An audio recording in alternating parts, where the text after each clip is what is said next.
That's strangely close to Daniel Jones from the Giants. Daniel, is that you? Beat the Chiefs. Show me. If the Broncos and Russell Wilson can show me that they can beat the Chiefs, then I will start believing.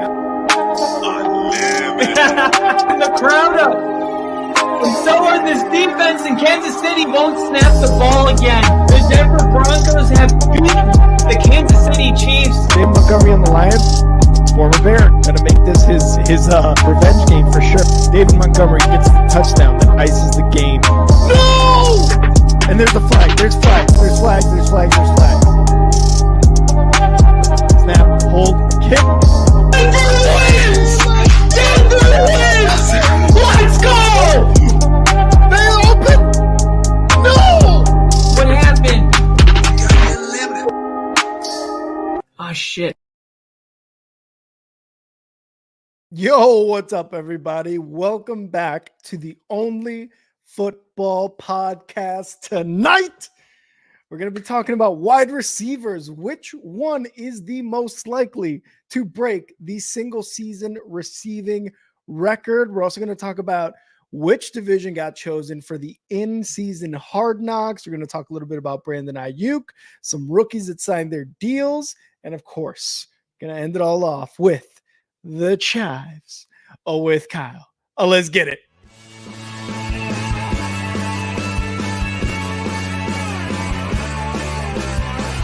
America is football. Football is America.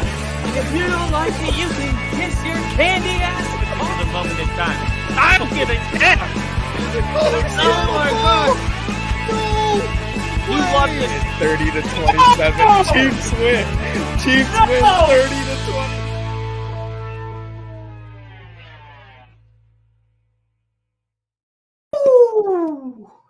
20. Ladies and gentlemen, welcome to another episode of Only Football. We are, for those of you that are just stumbling across this channel right now, perhaps randomly, we're going into are we officially in season 3?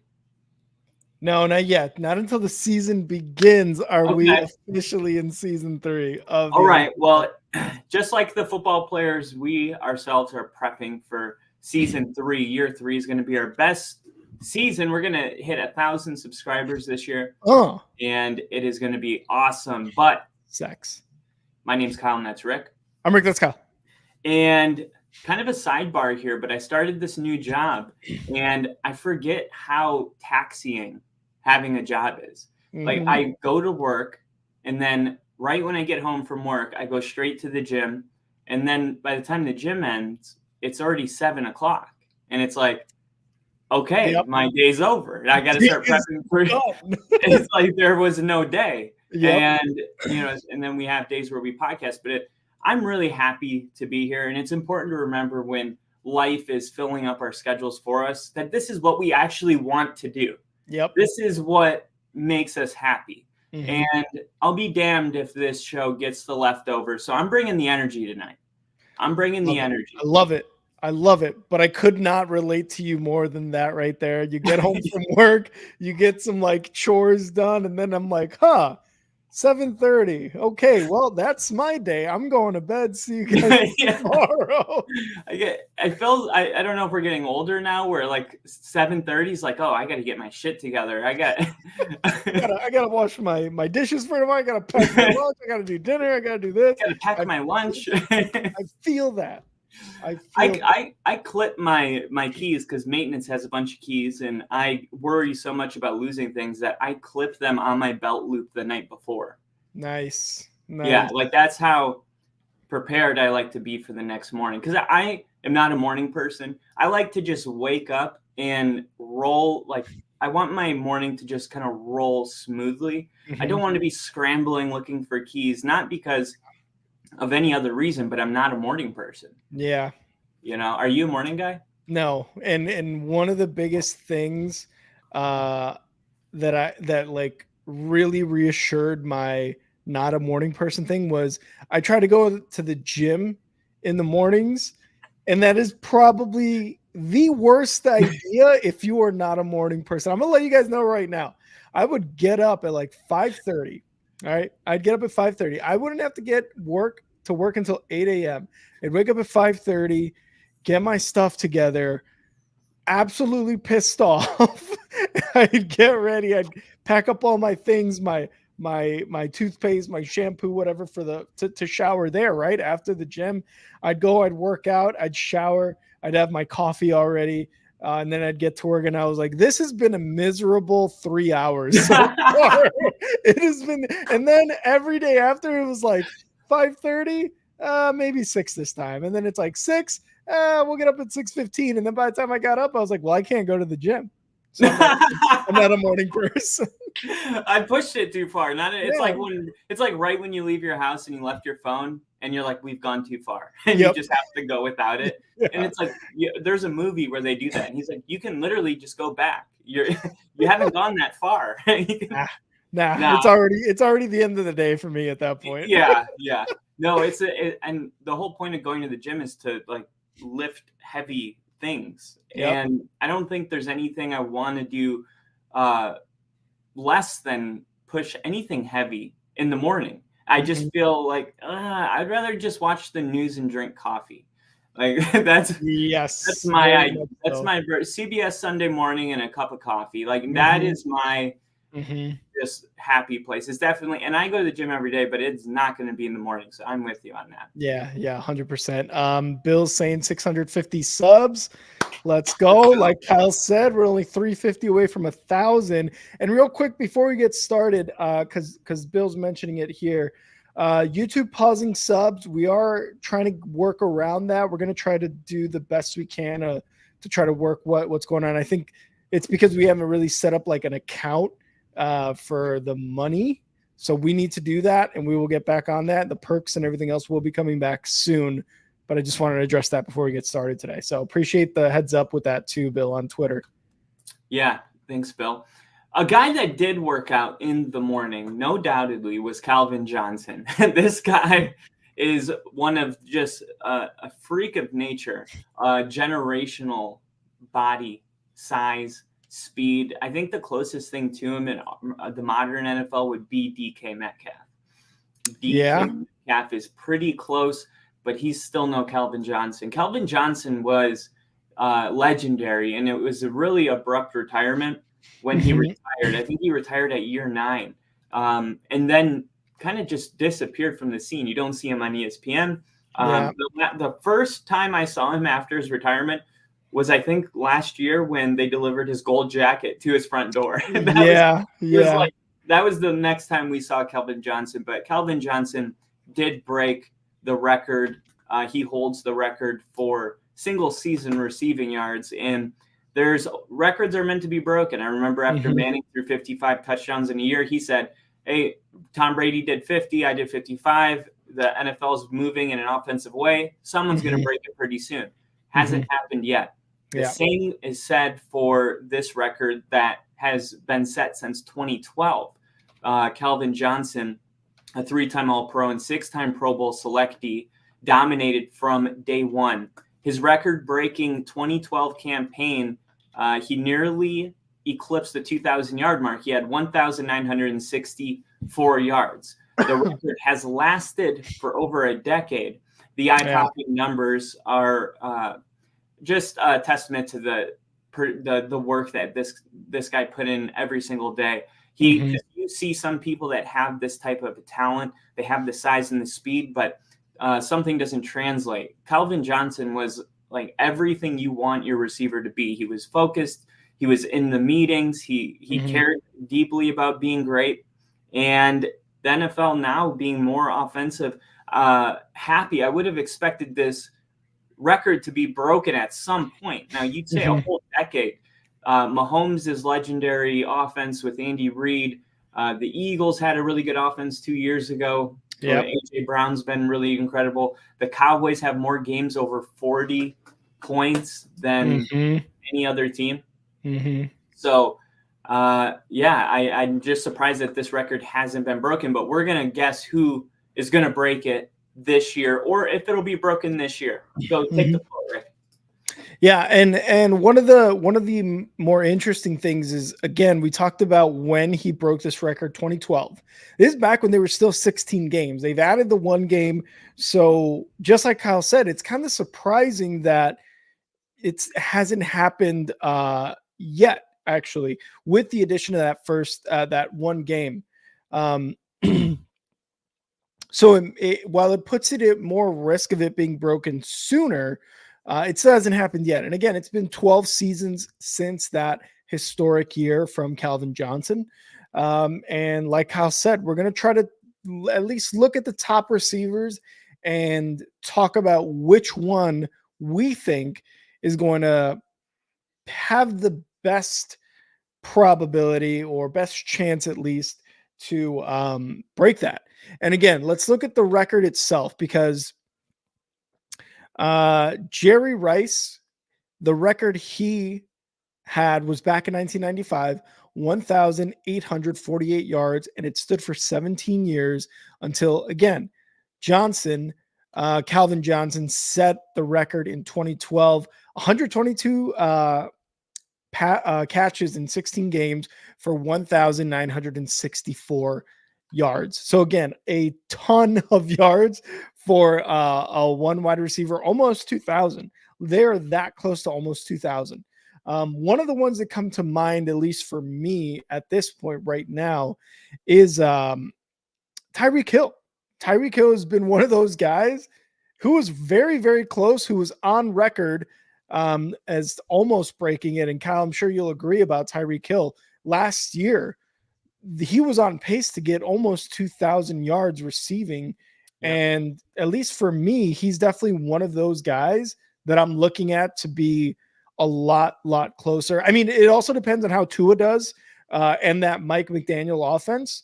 But Tyreek, just in general, man, he's got to be up there. Yeah, Tyreek at this point, I think you know what you're going to get, not just out of Tyreek, but of Tua as well. And of course, Mike McDaniel.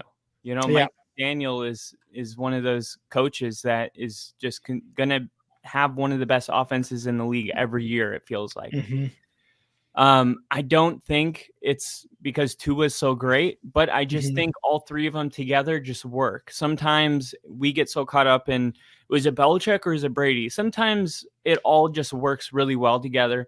And I think that's what Tua and Tyreek and McDaniel have right now. So yeah, I think that Tyreek is the guy that comes to mind, because not just of the fact that he's going to have a lot of yards, but because he's so good with yards after the catch. Yeah. He's one of those guys that will catch the yak. Yeah, just the yak yards. He'll catch a wheel route and then turn on the afterburners and just outrun the team. Safety takes a bad angle, can't catch him. Touchdown, and next thing you know, that was a 75-yard touchdown, and it was a 15-yard catch. So those are some of the things that are going to help boost that. But when you look at, like you said, he was on pace to do that. If he didn't deal with those injuries, he would have passed the 2,000-yard mark. I have no doubt in my mind about it. So Tyreek definitely is on the list, and I got to bring CeeDee Lamb into this too. CeeDee Lamb is consistently putting up great numbers. We were saying the other day, like, he's going to end up getting paid probably more than Justin Jefferson, because he's one of those players where he will make the market go up. There's some players that you just have, like Daniel Jones is a good example. Sometimes you just have to pay a guy because the market's not really good and you don't have really any other options. So you just, let's give him a 2-year deal. And then you have your top 5 players of the position and they reset the market. That's the norm if you're a top 5 in your position. And I think CeeDee Lamb's top 5. Top receiver in the league. And I was going to say, even last year, 135 receptions, 1,700 yards, 1,749 to be exact. And then his rookie year, he had 1,359. So, you know, we were looking at a list earlier, and Kyle was telling, naming the guys off the list, and CeeDee was not on that. And I was like, that's weird, because then he's like, I'm bringing up CeeDee, and I'm like, yeah, 100%. This guy has, in his 2 years in the league, has surpassed 3,000 total yards receiving in 2 seasons. Like if you do that for a 10-year career, what are you looking at? Like 3, 6, 9, 12, 15,000 yards receiving? That's just insane. Yeah. Ginger! Ninja, my man. Yeah. I mean, CeeDee Lamb and the Cowboys, what they had last year was no one would have suspected that they would have crumbled in the playoffs. Yeah. I mean, you could always say, well, the Cowboys always lose in the playoffs. And it's like, okay, well, yeah, but they were also really good during the season all year long. So that is also true. Yeah. So, yeah, I think if Dak, and isn't he on a contract year? Dak is, yeah, they're going to let him play through it, I believe. I don't think they clearly haven't done anything in terms of like an extension. So he is on a contract year. Yeah. So Dak's going to be playing for a new contract. From what we saw last year, I expect him to play at a really high level this year, top 5. And that definitely gives CeeDee a chance to get over the 2,000-yard mark. You said top 5? You said top 5? Yeah. Top 5, no debating. Top 5. At number 5, we have Dak Prescott. Prescott. CeeDee on a contract season 2. And I think a lot of what they do financially, this seems like a fork in the road where if they don't win a playoff game, do you not pay Dak and not pay CeeDee Lamb and just say, hey, we're not going to get into bed for 5 more years with this? Or do you say to yourself, hey, we're playing competitive football every year. We have Super Bowl aspirations and they're actually believable to our delusional fan base. Let's not ruin that. Let's not become like the Broncos or the Giants. Oh God. It hurts to say that, but so there is a fork in the road. And I think a lot of what direction the franchise goes will depend on if they can actually win a playoff game and win a Super Bowl. If they're one and done in the playoffs again, it's like, okay, what do we have to do different? Because we're not changing anything because it's going so well, but maybe it could be going a little better if we fired somebody. Is it Mike McCarthy? Is it an upgrade at quarterback? And if so, I would really like to know who.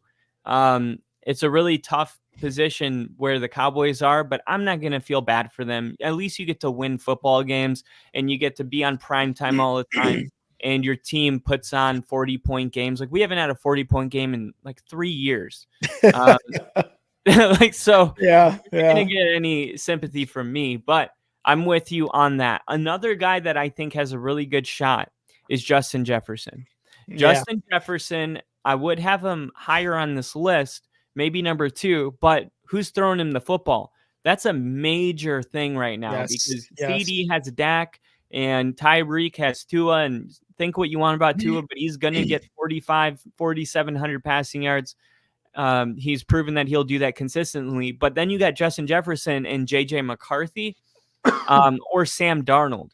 Either way, I don't know if one of these guys gives Justin Jefferson a chance to get 2,000 yards. Yeah, and Justin Jefferson was high on my list, at least mentally, because his rookie year, he had over 1,800 yards, just over 1,800 yards receiving in 2022. Or I'm sorry, that was his second year, I believe, right? 2022, 2021. Yeah, 2020 was his rookie year, and he went from 1,400 yards to 1,616 yards, 1,809, and then last year he was injured, so he only got over 1,000 yards. And I say only over 1,000 as if that's kind of like a bad thing. It's not. He was injured and still got over 1,000 yards. But before that, you saw clearly the climb that he was following. It's the climb. It's the climb. Fucking Miley Cyrus. Baby, it's all about. Oh. Kyle's so cute when he sings. But JJ is definitely on that list. But again, the biggest question mark is, can Sam Darnold get him the ball? But we do know, and I think a lot of this credit goes to JJ as well. We've seen the type of catches he makes. He is undoubtedly like a 50-50 guy. And honestly, most of the time you throw him the ball and it's more like an 80-20. He's an 80-20 guy. You know what I mean? Like he is going to get like the one that he just caught like that. Remember? It was Against the amazing. Bills on Against 4th the and Bills. 20 something. Yeah, it was ridiculous. So while the question still remains, who is going to throw him that ball? I think he's that good where no matter what, whether it's JJ or whether it's Darnold, I think he still has a really, really good shot at breaking that single season reception record or yards. Yeah, and this is the part of the segment where I throw the writer of this article under the bus. This was written by Bucky Brooks. He works for NFL.com as an analyst, and he is, I don't know if they're in Colorado or Cali, but the weed that this guy is smoking is undoubtedly the strongest in the country. He had Justin Jefferson, Tyreek Hill. He didn't have CeeDee Lamb. Okay, let me just tell you the order. Number 1, Tyreek Hill. Number 2, Amon-Ra St. Brown, who I was going to talk about next. Yep. I can get with that. Number 3 is Justin Jefferson. Kind of whatever. He's only in this list because of his raw talent. JJ McCarthy is a huge variable. That's a big if. And then here's where he's got to be high. Number 4 is George Pickens with either Russell Wilson or Justin Fields throwing the ball. And number 5 is Amari Cooper. So you don't have CeeDee Lamb on the list. You don't have Debo or Samuel, especially with Brandon Ayuk. And we'll talk more about that later. But you don't have somebody like Debo on the list. You don't have CeeDee Lamb on the list. You don't have Garrett Wilson with Aaron Rodgers on the list. Yeah. You don't have Stephon Diggs and CJ Stroud. I even would like Nico Collins on this list from what I saw from him closing the season last year. There's plenty of guys that you could have pulled from and justified that argument. But George Pickens and Amari Cooper, they're not in that hat. Like their name's not in that hat. I don't know how they drew that, but George Pickens and Amari Cooper to get 2,000 yards, that seems like a like 1 in 1,000 odds. Amari Cooper, and honestly, you didn't even mention George Pickens because Amari Cooper was a little far-fetched, and now that you say George Pickens, I'm like, there's like 10 other people probably at the minimum that I would pick over that. Jamar Chase, did you mention Jamar Chase? No, I didn't. much more plausible. AJ Brown. I don't know if you said AJ Brown either. I didn't. No. Cooper Kupp. Maybe. Puka Nacua, Debo, Stephon Diggs. And these are like, I'm looking at the PFF top graded wide receivers. They got DJ Moore, like you said, Garrett Wilson, Nico Collins, Devontae Smith, DeAndre Hopkins. I was going to say DJ Moore could even crack the list. I mean, we still don't know what Caleb Williams is, and sometimes you have so many receivers that it's like the Texans. Like, could Stephon Diggs get 2,000 yards? Like, yeah, he's talented enough to do it, but with Nico Collins and Tank Dell on the field at the same time, I don't see one receiver getting that much. Yeah, the 2,000-yard production is reserved for teams that have 2 receivers and one of them gets the most volume. Like, think of the Dolphins have a lot of who did they get from the Bears in the middle of the season? Chase Claypool. But really the receiving core was Tyreek Hill and what's his name? Waddle. Waddle. Yeah, Jalen Waddle. So I think the Bears and the Texans in a similar situation. Would you agree with that? Where too many weapons sometimes can hold someone back? It definitely can. I think it can be like because like we're talking about these teams, right? With like, hey, there's 2 weapons, right? Like there's really 2 weapons on here. But then like we're gonna talk about Amon-Ra St. Brown, and you know you have Laporta there as well. That can also be something that, even though Laporta is a big weapon and a big target and someone who's going to get a lot of yards, like you're going to get it to your wide receiver 1. Yeah. Like you're going to get it to wide receiver 1. You're going to get it to Amon-Ra St. Brown. With the DJ Moore thing, yeah, I totally agree too. Devontae Smith and AJ Brown are both on there. You've got, who's the tight end there in Philadelphia? Starts with the G, right? Dallas Goedert. There we go. So yeah, I can agree with that. It's just almost to an extent though. Like, are you a pass happy offense too? Right? Like, are we going to see that, for example, in the Chargers with that offensive coordinator Greg Roman, right? Because he likes to run the ball, and so does Harbaugh. But yeah, man, like you have a clear wide receiver one. Justin Jefferson is a clear wide receiver one on the Vikings, but Jordan Addison is definitely on the come up, and they also have Hawkinson. So, while we say this, it could be something where Hawkinson and Addison are getting a ton of looks, but when you need a catch, when you need a first down, you're going JJ every time. Yeah, you're right. But did you have any other receivers that you think could have been on that? Like Devontae Adams, we didn't say, but the Raiders, I don't think Gardner Minshew's got a 2,000-yard receiver in him. Yeah. I mean, AJ Brown, I think we talked about him, but what did he get last year? Maybe 1,500. Let me look AJ it up. Brown. Yeah, you were close. 1,456 yards. Okay. And then the year before actually, I was just going to say that it was actually 40 yards less than the year before at 114.96. That's insane production. But he also had 106 more catches last year, even though he had fewer yards.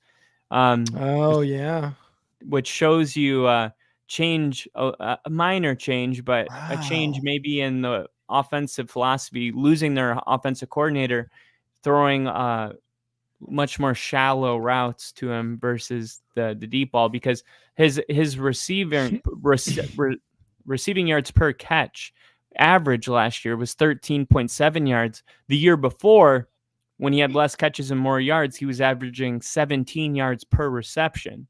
Oh, wow. So, yeah, a big difference. I think the offensive coordinator probably played a role in that, running a different type of offense. And I was also trying to look too. There were I was trying to see if you missed any games, and he didn't, but he had he had 2 games where he had 1 single reception, and 4 games with 5 or less receptions. And I think with the Eagles last year, they clearly took a step back offensively. And you mentioned the maybe more shallow passes in their offensive game. Like those 2 things can absolutely take a toll on a receiver, and if they get close to a 2,000-yard receiving season. So yeah, because I thought that was interesting too. I was like, he had more catches, which is so weird. But yeah, I mean, AJ Brown, unless they improve, like the Eagles in general improve immensely. Who did they get? Wait, no. Arthur Cooper DeJean, Steelers. You're talking about on the offense? I couldn't remember if they're running it back with their offensive coordinator from last year. I thought he got fired. We're gonna find it right now. See, they got Saquon Barkley, Kellen Moore. Yeah. So he was named the offensive coordinator. Kellen Moore during this year's offseason.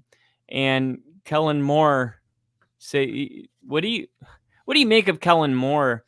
Because he did have Herbert historically great.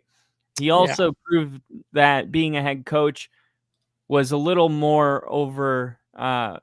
He wasn't capable of it. He was in over his skis with that job. So, but maybe putting him back at a coordinator position is where he thrives best. Some guys are just coordinators. Josh McDaniels, coordinator all day long. Mm-hmm. So do you expect the Eagles to have an improved offense under Kellen Moore this year? I hope so, man. I mean, you saw what he did in Dallas, and he's got a really good quarterback in Jalen Hurts there, and he's got really good weapons. And if he can do in Philadelphia what he did in Dallas with the weapons, because the weapons are somewhat similar. CeeDee Lamb, AJ Brown. I mean, I would go CeeDee Lamb just because of his production, and how I don't know how much. I think he's much better than AJ Brown. But you have clear number ones right there. You've got who's the Dallas wide receiver 2? It was Gallup. I just realized that I had him mixed up with Staley because Kellen Moore did go to the Chargers last year, but only for as a 1 year. coordinator. Yeah, because he was part of Staley's staff, and And when then Staley, I don't remember who Dallas had. Well, McCarthy called the plays. McCarthy was calling the plays. They probably had some offensive coordinator to fill the position, Right. but like you said, McCarthy was clearly calling the plays. Okay, so I missed that up, but still same principle. He's proven to be really good in Dallas. Exactly, and the same thing. I mean, the only thing that I feel like that offense suffered in the Chargers was like the injuries to all their wide receivers, Yeah, that was and rough. their star quarterback that kind of sucked. But yeah, kind of going back to like with the weapons, like Jalen Hurts. I mean, he's gone to the Super Bowl, so that already kind of makes him better than Dak. Just with that little tweak alone. Can he be MVP level? Sure. He took a step back last season. Hopefully Kellen Moore can bring him back to Super Bowl Jalen Hurts. But they have very similar weapons, I would say, like number 1, number 2, they've got tight ends there. And then now with Saquon Barkley, I think that offense is a little bit more balanced too. Don't forget about Marvin Harrison Jr. and Kyler Murray. Yeah. What if that goes really well? I was going to say the team might suck, but that connection, depending how they are doing right now in the offseason, mini camps, OTAs or whatever, that could be a dangerous fucking like wide receiver quarterback duo in a shitty season for that team. Yeah. And Bill's hoping the Eagles crater. Still bitter. It's a division rivalry, so you're allowed to be Makes forever sense. bitter. Yeah, makes It sense. doesn't have to go away. But yeah, so that was just a fun little segment. I thought the funnest part of that was exposing the writers saying Amari Cooper and George Pickens were 4th and 5th on that list to eclipse the 2,000-yard mark. Amari Cooper is 19th, and he's actually above Mike Evans, which is weird. Amari Cooper's one of my favorite receivers in the league. He's just not a 2,000-yard receiver. That's not what he does. Yeah. He'll get you 1,000 for sure. But it's kind of like in basketball having a solid number 2 and expecting him to take over the game every game. He's not a 1. George Pickens is ranked 30th. So I get that because he had Pickett throwing to him, and that offense in general last year was just complete garbage. So I get that. But yeah, like you said, with the whole Amari Cooper thing, we have both talked a lot of like just good things about Amari Cooper and his route running and how kind of criminally underrated he is, because he's consistently getting like 1,000-yard receiving yards season. He'll be a great coach. Yeah, but I mean, again, is he gonna get close to 2,000? No way, absolutely not. No, I mean Jerry Jeudy. Who's the number 1 receiver on that team? It's Amari Cooper. It's Amari Cooper. Yeah. But Amari Cooper, don't get it twisted. Amari Cooper isn't even 30. I don't know how. Really?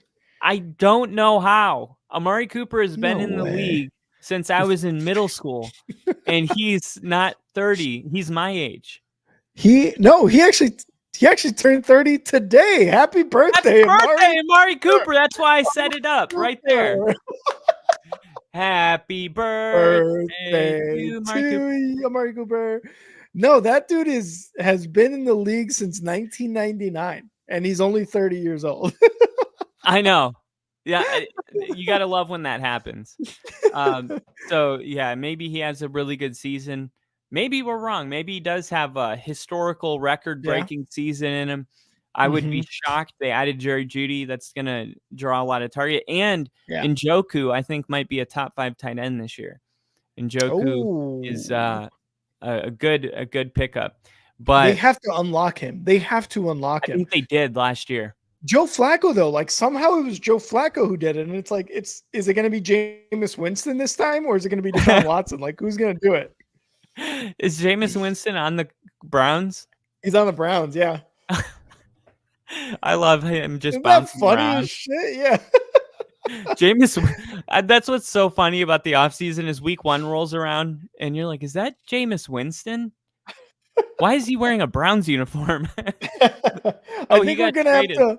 I think we're gonna have to do that just to like not only reel ourselves in, but everyone else. It's like, hey guys, Jameis Winston's on the Browns. This guy's over here. This guy's Yeah, over here. We're like, yeah. oh yeah, that's right. We'll come up with a name for it, and we'll just give you all of the forgotten moves that you will want to remember. And we're gonna call it. Oh yeah. Oh, yeah. Oh yeah. I actually knew that. Yeah. I totally 100% knew that shit.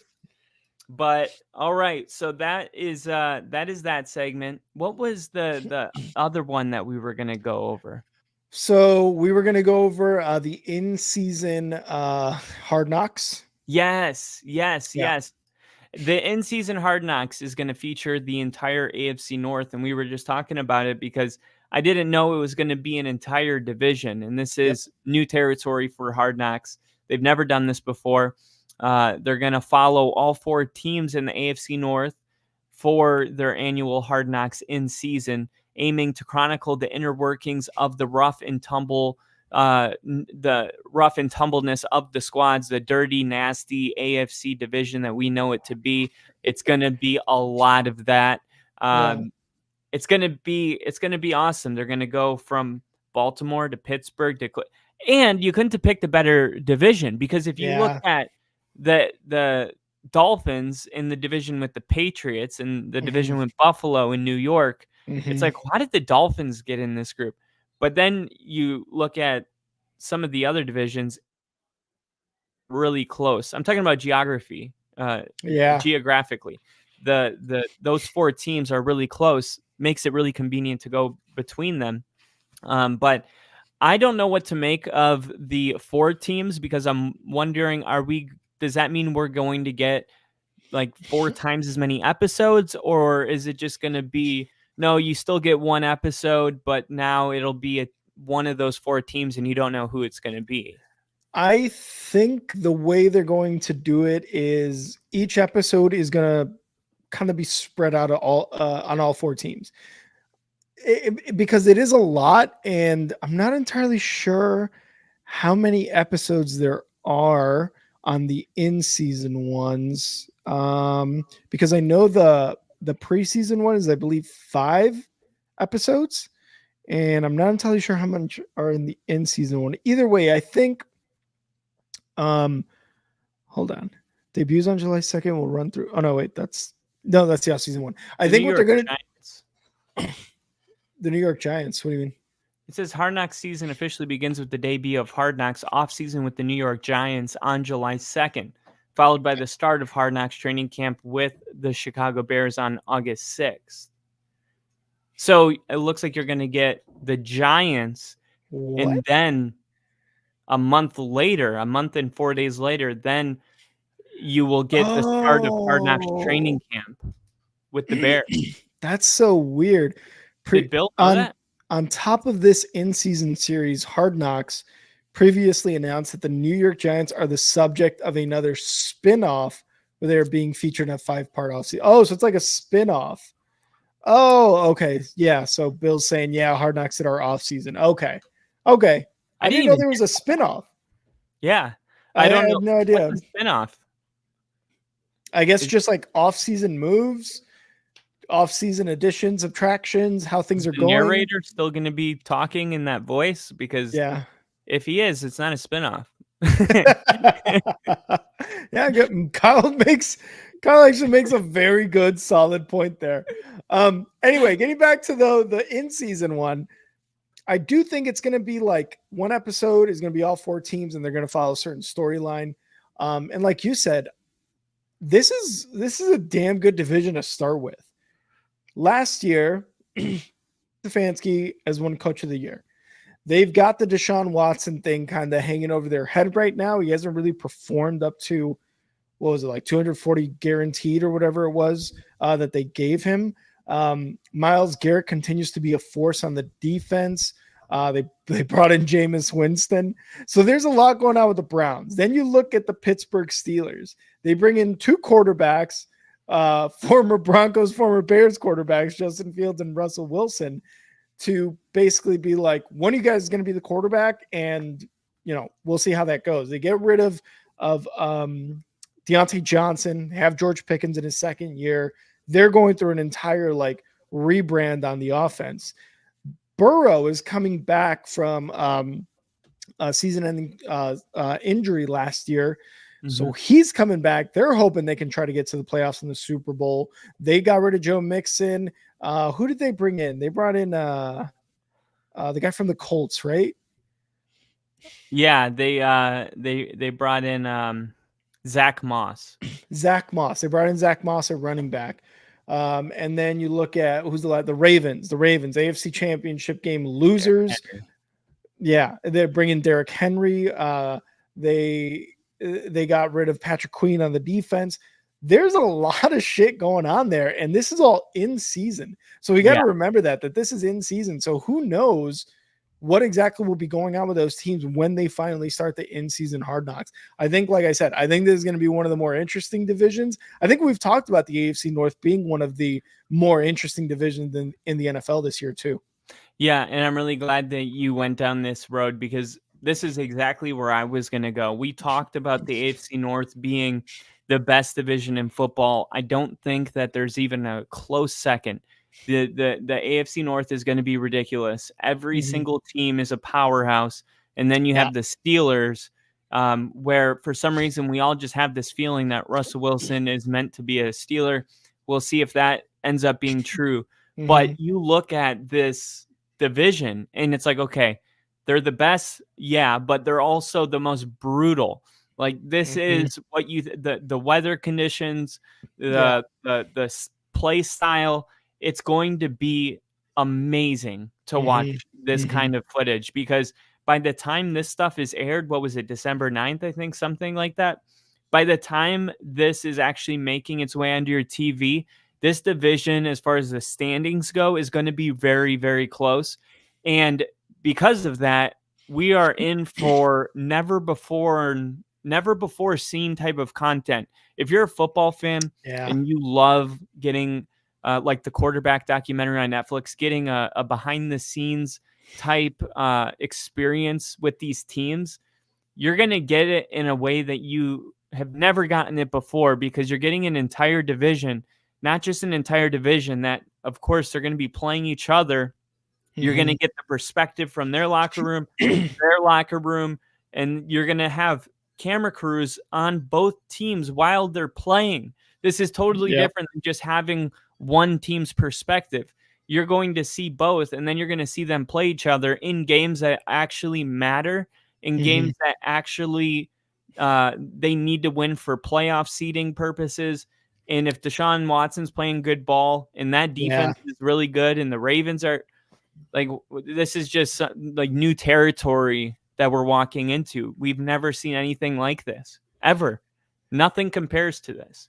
Yeah, and I like Bill's comment here. He's like, yeah, preseason and training camp is going to be okay. What teams will let release during the season is going to hit different. And exactly to what your point is, how are they going to recover from a loss, right? How is that mentality going to be on throughout the week? It gives us a really good inside look as to what these teams are dealing with during those tough losses, during really, really high highs and really low lows. So it's interesting. And I know Jinja's Colts were on the in-season one. So Jinja may have a good insight on that, because the Cardinals one, you saw a little bit of the Cardinals one, right? Yeah, it was awesome. You liked it because they focused on like the morale inside the locker room after a loss, or how they're still trying to get into the playoffs, and how a lot of players still believe in them, in the team, right? Yeah, it really, really shines a light on how difficult it is to win in this league. Like, you as a fan, when you lose, you're like, man, they just need a coach to say this type of a speech. They just need this one player to say this type of a thing that will unify them. It's easy for us to sit out here and be like, that's what they need. But when you're watching it on TV and you see the coach make the speech and you see the player rally, and you see the motivation, you see that somebody lit a fire in their ass and they go out there and they still lose. You're like, this is a lot different than I thought how it was going. Yeah. I thought they were losing because they weren't into it, or they weren't, what they thought their season was over already.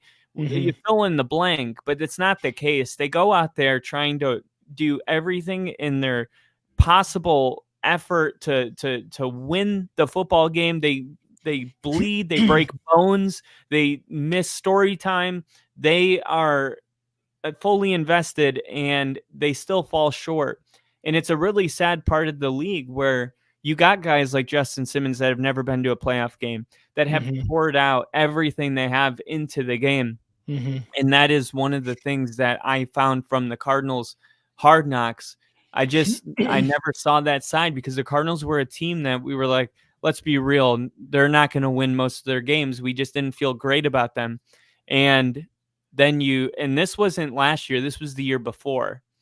And and I'm sitting here watching this and I'm like, man, they are trying so hard and they're just coming up short. It's so hard to win in this league. It really is.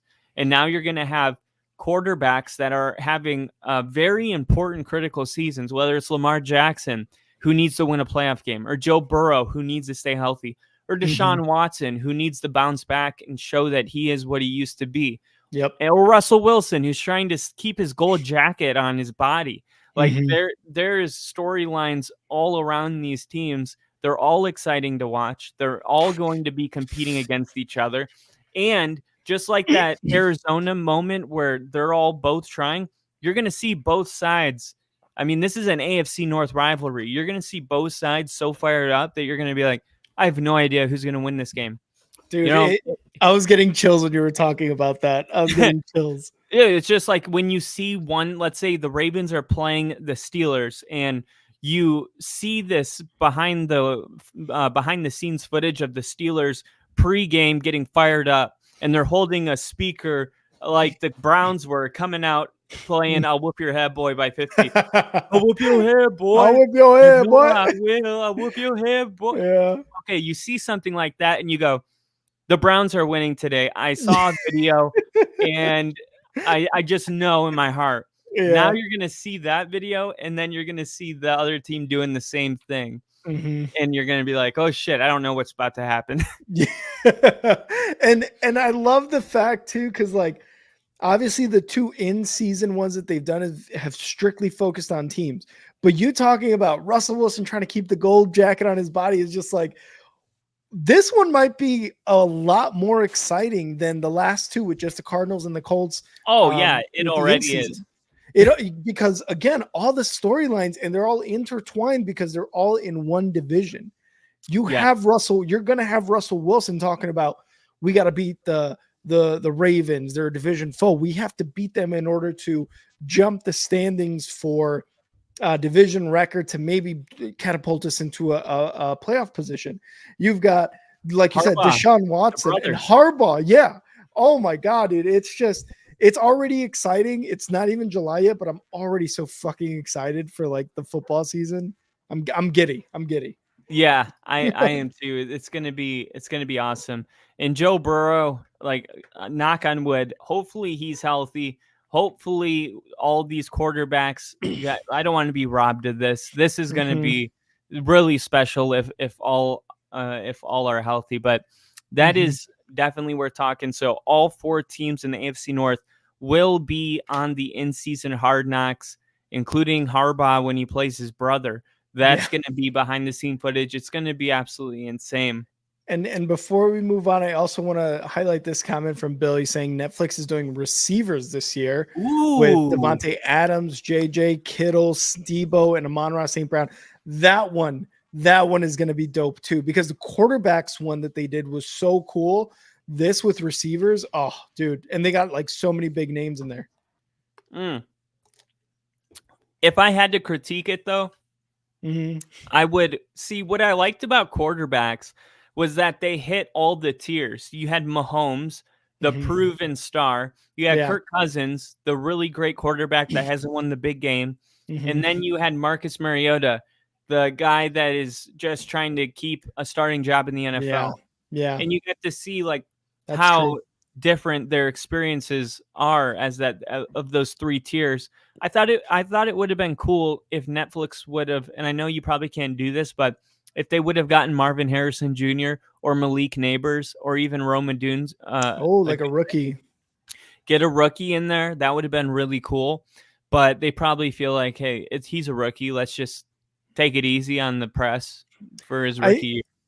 And I think because there's no way it's like just you thinking about that. Rookie receivers, right? They've probably got that in the back of their head too. They're like, we are going to milk this shit for season after season. So they did quarterbacks, they did receivers. Then who knows? Running backs next, tight ends, offensive line, rookie first rounders with huge expectations, right? Coming in. I feel like they've got this shit like kind of lined up. And I think they're definitely going to put that up there. So punt returners, Hall of Fame punt returners, Devin Hester. So yeah, dude, that's awesome. I'm really excited. Jamie, what day is that coming out? The receivers. Jamie, look up the video of the monkey doing mushrooms in the jungle, and look up the one about Bigfoot. He was roaming around here. Can you look that one up, please? You got KC Harbaugh versus Harbaugh. Who would have thought that's gonna be impressive? And last time we got that game, I think it was the Super Bowl, wasn't it? Yep. That was it. I'm not saying they're gonna go to the Super Bowl. Well, they can't. That's Kylie saying that. They're both in the AFC, but what if that's your AFC championship? What if the Chargers, like I predicted last week, what if the Chargers really do win the AFC West? They win a couple, let's say they win the AFC West, and then they win their first playoff game against some team like that is in the wild card, because they would play a wild card team. Yeah. That would put them in the AFC championship. They could easily. I mean, oh my God, can you imagine? Dude, it could happen. It's either, if it doesn't happen this year, it's probably happening. I hate to say no, because the Broncos are in the division, and there's no way. That would mean like just playing hypotheticals, right? Who would be the number 1 seed in the AFC? Let's say it's the Ravens. Okay, let's say it's the Ravens, right? That means they've won their division and have a bye week. Yes. Who would be the 3 wild cards? You would have, if the Chargers definitely got to be one of them, or are they winning the division? You're saying? Well, I'm saying the Chargers could win the division, so the Chiefs as a wild card. Okay. And then you have the Bengals. You have the Bengals and the Browns. Oh, okay. So you've got AFC West, AFC North, aplenty. And then you've got AFC South, Texans, AFC East, Bills, Jets, Dolphins, Jets. Ooh. So Chargers have to go through one of those, either the Jets, the Texans, or the Chiefs. No. Yeah, that's a good prediction. So Chargers and Chiefs play in the first round of the playoffs, and the Chargers win. Wow. Casey's like, Chiefs are number 1 again, right? KC, not now. Yeah, that would be a wild first round. The Ravens will beat Cleveland or the Bengals. And then next thing you know, Chargers and Ravens are in the AFC Championship game. Oh my God. Kyle's onto something here. I'm just saying, I think every year the playoffs look kind of the same. I think this year you're going to see some different things. I haven't drawn it out. I haven't drawn it all out. But I do think Jacksonville wasn't in the playoffs last year. I expect them. Yeah, correct. The Jets weren't in the playoffs last year. I expect them. The Chargers weren't. I expect them. So I do think that playoffs are going to look a little different than they have the last couple years. Wait, you're saying you expect the Jaguars to be in it? Yeah. The Jags and the Texans. Well, then that would mean an AFC North team has to be out, or the Chiefs have to be out. Well, the Chiefs aren't going to be out because they're not going to be out. So that's not going to happen. Between the Browns and the Bengals, who's out? I'm saying Browns. I say Bengals make it with a healthy Joe Burrow. Well, what division didn't we do? No, we did all of them. So if you're saying the Chargers are going to win the division and the Chiefs are definitely not out, that's 2 from the AFC West. We're calling the Ravens the number 1 seed, which means they won the AFC North. The AFC East, you're saying the Jets. The AFC South, you're saying the Texans, which means there's 2 spots left. And if we're saying that the Jaguars are going to make it, that leaves one spot. Yeah, that leaves one spot. Because you also have the Bills. The Bills not? Yeah, that's why I'm like, this is so difficult. Because are you just saying the Bills don't make it this year? It's possible. Yeah. But they have I think it's more possible that the Dolphins don't make it than the Bills. But again, the Jaguars, are they going to make it, you know? Well, I mean, I feel really confident in the Jags, but now that we're kicking out those other teams, you know, we're kicking out the Browns, we're kicking out the Bills. I don't know about that. We're kicking out a lot of teams. This is going to be really difficult to figure out because the hardest thing in sports to predict is which team that is supposed to be really good will miss the playoffs. It's easy to predict the good teams going or the bad teams not, but predicting the good teams that don't make it, that's nearly impossible and just kind of lucky, I think. Yeah. The more I just think about it too, I'm like, I wonder what the NFC is going to bring. Because you look at it and it's 32 teams, 16 in each conference, and only 7 of those make it. 9 are just left out. 9 are just like, all right, see ya. Good season, right? Like, I feel like the AFC is going to be the harder conference to predict. Because, like, the NFC, there's like some clear cut playoff teams. I just don't know if there's like Lions, Packers, 49ers, Eagles, Cowboys, Rams, the Falcons. No one else from the NFC South. I'm going to go with Bucks. Oh, the Bucks. You're right. See, that's like 8 teams right there. So, but then it's like the Falcons, some people think could win a Super Bowl this year. We just kicked them out of the playoffs. Yeah, exactly. And we're putting in the Bucks after all their success with Baker last season. Yeah. No. Bill saying sophomore slump? No. They're going to win the Super Bowl this year. I want to hear what you guys think. Like, Kyle and I are just going through this over our head, and we've only done one division so far, the AFC West. We're going to do another one on Thursday. But I want to know who you guys think, just kind of going with what we're saying, like playoff teams, like who's in, who's out. Because again, we just went over the AFC and we're like, oh wait, we just said the Bills aren't going to make it.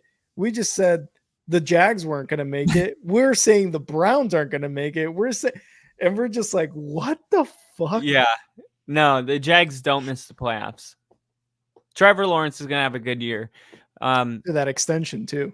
12 win team. What makes it really difficult though is that the Texans are the hottest thing in the league right now, I think.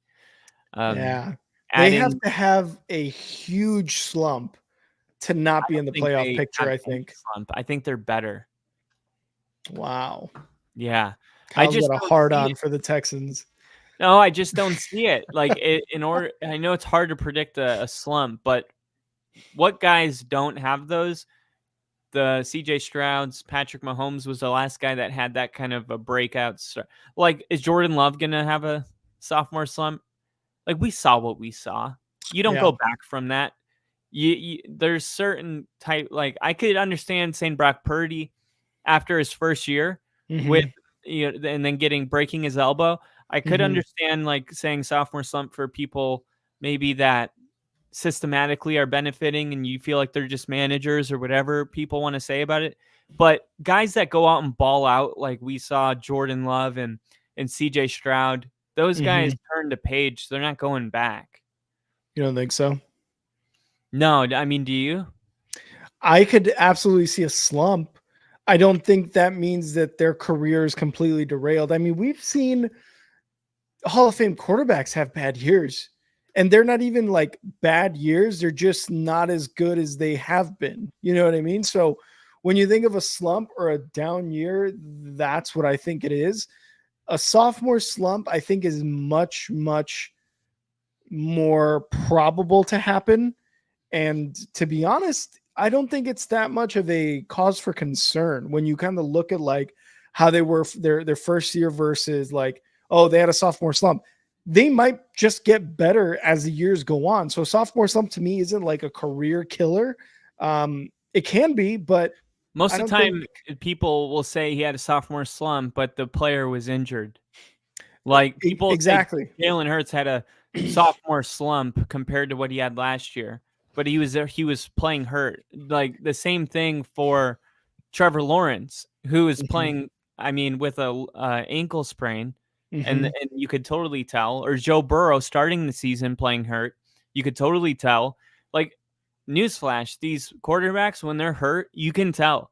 And sometimes the sophomore slump is nothing but losing coaches or dealing with injuries. But if you're keeping the coaching together and we're assuming that they stay healthy, I'm just not going there. And you can make an argument for Joe Burrow. He got hurt in week 11 of his rookie year. I feel like a lot of the conversation was, geez. Yeah, I read that. It's not a memory thing. I read that. But can't do names, but any date and time we can take. I will tell you. And then I feel like you could have made an argument at that point in time that his sophomore year was going to be bad. Oh, they can't protect him. He's just coming off an ACL, this, that. And then he went to the Super Bowl. So again, like there are certain players, there are certain things that happen. And like you mentioned, is the coaching staff the same? I think Casey also said it, like who and how many get injured on a team, right? Yeah. The who is very important, and the how many of those who's is extremely important. Does your center get injured? Does your running back get injured? Or is your wide receiver one injured? Does your quarterback have a season-ending injury too? Like those are all vital positions in this team. So are they going to make the playoffs? Fucking hell no. And then Bill has a question here: Steelers or Browns? I would lean towards Browns too, and I'm going to tell you why. Because the Russ Justin Fields thing, I know they're like going into it with a clear cut, like Russ is our quarterback. It's going to flip flop. I already can tell you it's going to flip flop.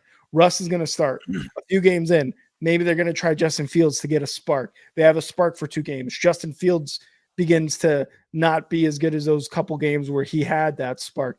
Now we're bringing Russ back in. It's going to be a flip flop all season. And the only way the Browns are going to go away from Deshaun Watson is another injury. That's the only time they're going to go away from him. They paid him way too much money to not keep him in when he's to not have him play when he's not injured. So I'm going Browns for that reason. Yeah, and the key thing too to remember was that, because I think Bill has a comment where he's like, I thought the same thing about the Giants. We're keeping the quarterback, we're keeping the team. There's no reason that, but Daniel Jones didn't have the kind of year CJ Stroud had. And I've said it a million times, but it's important to know that CJ Stroud's year was one of those like a handful in a lifetime type of seasons. Like we're not going to get that every year. Yeah. I mean, we might get that once a decade.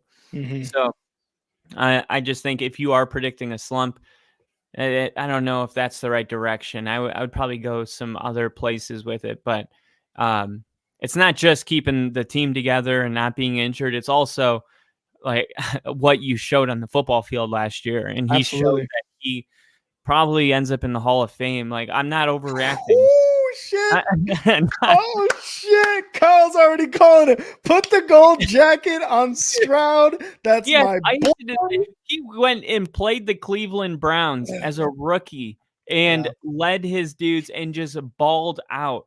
I mean, Mhm. he was throwing dimes. I Mhm. think he scored had like 4 touchdown passes in the first half against the league's best defense, and Mhm. then didn't even play like midway through the third quarter. Yeah, He didn't even need to play anymore. He's like, I'm done. it's I'm extremely done impressive. with you mofos. Get me out of the game. I got to rest. I got more football next week. It's like this I guy's a rookie. How I did they like do that to the Browns? I like this question from Bill, and honestly, if anybody wants to submit a question like this, definitely do it. Because at this point, we don't really have too much to talk about. We got a couple other little things to talk about, but these are fun. Does Russ deliver Tomlin's first under 500 season? Kyle? No, No. no. I want to say yes. I just honestly, I'm gonna go yes. I'm gonna go yes, and I'm not going to put the blame necessarily on just Russ. You can put the blame on me. You can put The the blame. competition in that AFC North is immense. It's crazy that you got Russ and Justin Fields having to go against Myles Garrett, TJ Watt, and oh my god, why do I always forget the Bengals linebacker? The one who's having like contract talks right now. Hutchinson or Hutchinson. Not yeah, Hutchinson. Is it Hutchinson? Hendrickson. Hendrickson, yes. Like they have to compete against those defenses. I don't think it's necessarily on all Russ or whatever. I think it's just as a team, they're not going to be that good. Like I've got them fourth in the division probably at this point, right? Like looking at the competition, they probably are going to come in last. Under 500, I can absolutely buy that. I can buy that. You got to remember that the Pittsburgh Steelers were always they are made for this division. So That's the true. division is going to be really difficult, but this is all the Steelers know. It's like I don't know how else to say it. Like I know what you're saying, but the Steelers will be there and they'll be ready to go because they always are every single year. And we've seen how tough this division was. Just as tough last year, was it not? It was. And did Mike Tomlin have a losing season? No, he didn't. And did he do more with less than Russell Wilson? Arguably, yeah. He's already. So I'm not at that point where I'm like, Tomlin's. Well, Joe Burrow was out with an injury, and you could tell like early in the season he was battling and trying to come back from it, which he did for a couple games. Deshaun Watson was like starting injured, and then injured, and they had to play with like Dorian Thompson, whatever his name is. The Ravens were the only like real consistent team throughout the entire season because even the Steelers, like you said, did they play with a lot less? Yes, because they were going between Pickett, Trubisky, and then what's his name? Mason Rudolph at the end, who was like the biggest surprise there at the end of the season. So there was a lot of like, I don't necessarily think the competition was that tough. I just think a lot of those teams were having tough times with their personnel, so maybe that's what made it tough too. Yeah, but they had a really good draft. Still tough division. And they had a great draft. Like when you have a really good draft, that matters. Remember Peyton Wilson, one of the best linebackers in the draft. They ended up getting him. He's going to make an immediate impact. They got a bunch of pieces. I think they got 3 offensive linemen that are going to start or compete for starting. They drafted Roman Wilson to get a good receiver replacement. They still have George Pickens. Yeah, I mean Russell Wilson's an upgrade over all those guys that you named already. That's true. Najee Harris didn't get his option picked up. He's going to be running for a lot of money this year. Jalen Warren, they still got him. They still got Jalen Warren. I mean, TJ Watt's the greatest defensive player in our generation, maybe. And they picked up Patrick Queen, the inside linebacker. They have an emerging corner in, was it not Asante Samuel Jr., but another. He played for the Steelers. His father was a Steeler. Steelers cornerback. God, this is pissing me off. I know this. Joey Porter Jr. Joey Porter Jr. There we go. His dad, a great Steelers. So they got this is a really solid team. Really is. solid. It is, but I feel like you could say the same thing for a lot of these teams in the North, man. Oh, you could say it for all of them for sure. Yeah. But who has the coaching edge? Is Mike Tomlin the best coach in the AFC North? Or is it Jim Harbaugh? Because John Harbaugh, yeah, he has a Super Bowl. Mike Tomlin's been to 3, and he's won 2. Zach, the Bengals head coach, had also been to 1. No, I thought Mike Tomlin's only been to 2. He won 1, he lost 1. Oh, no. The year before he beat the Seahawks, that was that was the coach before. What was his name? Holmgren? No, not Holmgren. I know who you're talking about, the white guy. Yeah. Yeah. Oh, yeah, wait. Tomlin is a 2-time Bill Cowher. There we go.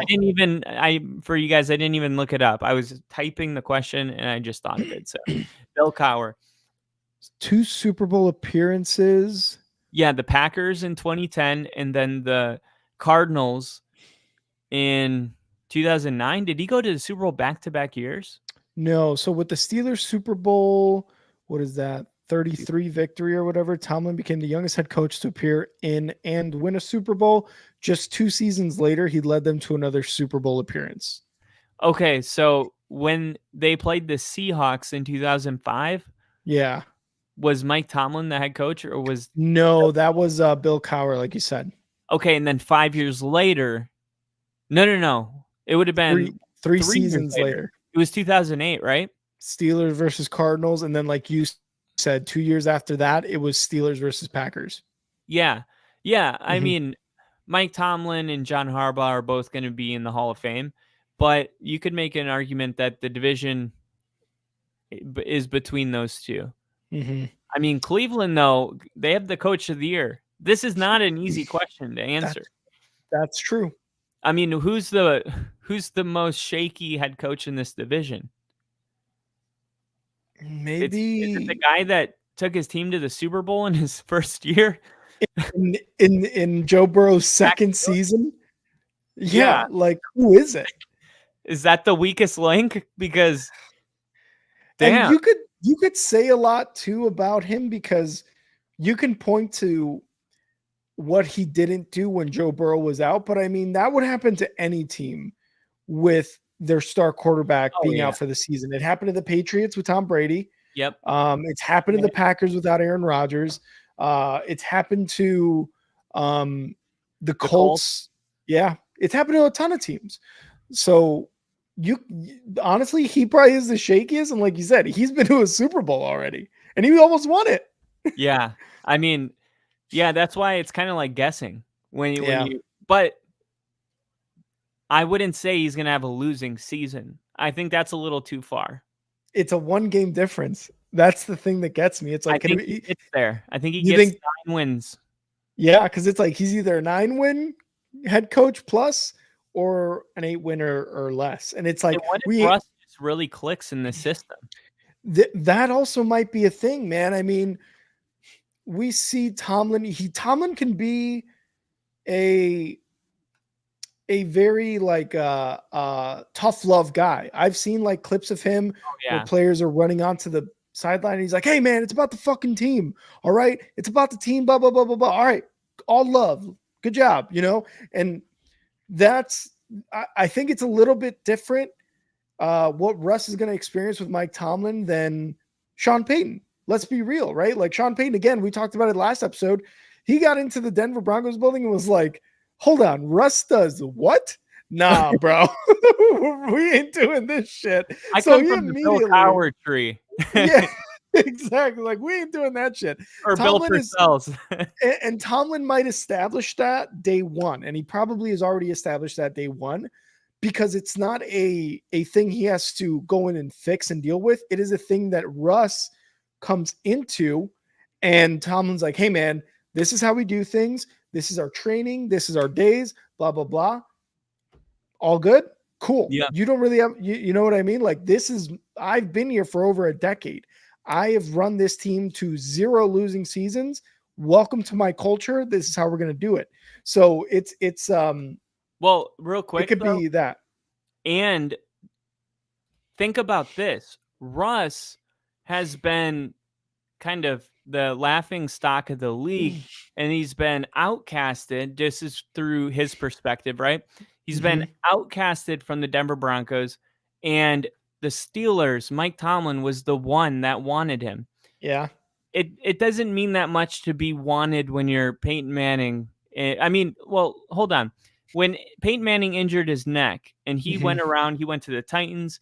I think he went to a team in LA. I think it was another team. He came to the Broncos. Yeah. He went all around and then ultimately chose the Broncos. And it meant so much to him because you know what the Colts did? They said, we don't want you anymore with your neck. There's this new guy named Andrew Luck, and we're all in on him. Thank you for everything you've done, Peyton Manning. You're a legend, but we're moving on. And then when the Broncos said, Manning, we want you. We're not done with you. That's why Manning still lives in Denver. That's why he shows up to the Broncos facility and not the Colts facility. 100% correct. A player that's kicked out and there's a team out there that says, we still believe in you. We still believe that you have greatness in you and we're going to pull it out of you. You can really tap into the player's potential in a way that maybe Sean and Russ couldn't get because Sean was just lecturing him, bad cop. Now Mike Tomlin's good cop. And maybe that gives Russ the confidence because this last couple of years, man, has really destroyed his confidence. And Mike Tomlin saying, hey, I still believe in you. That might be the confidence boost that Russ needs to go win 10 games again. And we talked about Russ all through last season. Kyle and I, and it's true, Kyle and I really wanted him to succeed because he was a guy who, for all his cringiness aside, had a very wholesome, very positive, very motivating message. You know, he said it himself. Hey, you know, I believed in this team when we were like, what was it? Like 2-5 or whatever. We won 5 straight, you know, and he kept that going. So maybe this is, you know, maybe this is what he needs, like you're saying, because we don't want to wish ill on anybody. Maybe just like the Packers and the Chiefs and Chargers and Raiders for Kyle, and the Packers for me and everybody in the NFC North, but not necessarily on people. So yeah, maybe the Mike Tomlin situation, maybe bringing in one of those like type of guys into that facility after the Pickett Trubisky shit and really like the bad years or the last couple years of Roethlisberger and Antonio Brown and all of that nonsense. It might be something that brings a lot of stability into that team. And real quick, the Boston Celtics are your NBA champions. Angel, congrats. My dad landed in Boston today. And oh, really? Yeah, he was like, I was like, you should go to the game in case they win. He was like, I'm not spending $4,000 on tickets to the game because he's like, that's how much they are. But he was like, just being in the city will be cool, like during this. It would be cool. And the confetti's dropping, Jaylen Brown, Jason Tatum hugging. It's cool. It's cool. I don't watch basketball, but it's always cool to see, you know the championship game. Not really. Dude. Unless the Bulls are good, I don't really care. Oh, you're missing out, dude. The NBA is a lot of fun right now. You have a lot of emerging young team. The Timberwolves are awesome. What's his name? What's his name from the Timberwolves? Anthony Edwards. Anthony Edwards, yeah, he's really good. The Kings are going to be better next year. It's the NBA. Yeah, the NBA is getting really fun. They are. Yeah, no, you're right. No LeBron, KD, in this championship, in this playoffs. Jaylen Brown, Jason Tatum, Luka, all young guys. Doncic. Yeah. Sorry, not Doncic. Your guy in Denver. Jokic. All these guys, all these younger guys, new generation finally coming up. Yeah, it's really, really cool. And Bill said if the Knicks were able to stay healthy, they would have beaten the Celtics. That's a hard thing, though. Same thing happened with the Heat. Jimmy Butler got hurt in the first game. All right. Well, congratulations to all the Celtic fans out there. Mhm. Dad, make sure you get home at a reasonable hour. Be safe. Don't get mugged. Sean McVay, rejuvenated by the youth of the Rams entering 2024, says it feels like year one again. And the reason I wanted to point this out was because it was only last year that McVay took an extended amount of time to contemplate his future with the Rams. And I talked to my friend Temple, who's a big Rams fan, and he said the Sean McVay would not leave the Rams in a worse situation than he grabbed it. So even if he wanted to leave, he wouldn't leave like this. And then it was kind of like Aaron Donald, who contemplated his retirement during the same time. Yeah. And then last year didn't even talk about it. And then this year retired. So Sean McVay, you're like wondering, all right, I guess he's going to be the head coach, but how's he feeling? You know, I mean, we haven't really heard much since he was contemplating it. And then this story comes out that he says it feels like year one again, and he's been rejuvenated by the youth.